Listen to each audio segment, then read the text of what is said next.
اور اسپین کے علاقے کیٹالان میں آزادی کی تحریک ایک بار پھر سر اٹھانے لگی۔ بارسلونا میں لاکھوں آزادی پسند افراد کیٹالونیا کے علیحدگی پسند رہنماؤں کے حق میں سڑکوں پر نکل آئے۔ کیٹالان آزادی کے پرچم اٹھائے اور نعرے لگاتے لاکھوں افراد کے سڑکوں پر آنے سے گلیاں انسانی سمندر کا منظر پیش کرنے لگیں۔ ہمارے نمائندے قمر فاروق رپورٹ کر رہے ہیں۔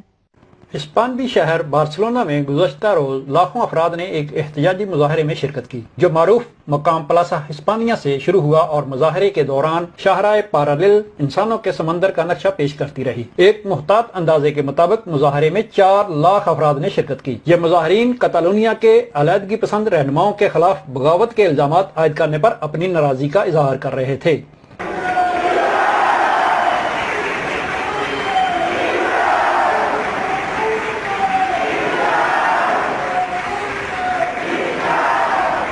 مظاہرین نے کتالان آزادی کے پرچم اٹھا رکھے تھے۔ مظاہرین کا مطالبہ تھا کہ گزشتہ سال 1 اکتوبر کو ہونے والے ریفرنڈم کے بعد گرفتار کیے جانے والے سیاسی قیدیوں کو رہا کیا جائے۔ اس موقع پر مظاہرین نے تحریک آزادی کو جاری رکھنے کا عزم کا اظہار کیا اور کہا کہ ایک وقار قوم کو کبھی بھی دبایا نہیں جا سکے گا۔ اس موقع پر مقررین نے خطاب کرتے ہوئے کہا کہ ہماری جدوجہد پرعزم اور پرامن انداز میں جاری رہے گی اور ہمیں کسی حربے سے اپنے موقف سے نہیں ہٹایا جا سکے گا۔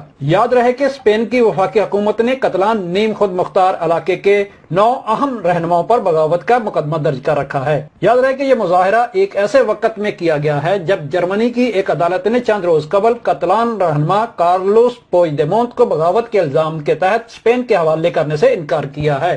واضح رہے کہ کتالونیا میں ریفرنڈم کے بعد سے میڈرڈ اور کتالان پارلیمنٹ میں کشیدگی عروج پر ہے اور دسمبر میں ہونے والے انتخابات کے بعد ابھی تک کتالان حکومت سازی کا عمل بھی مکمل نہیں ہو سکا۔ قمر فاروق، دنیا نیوز، بارسلونا، اسپین۔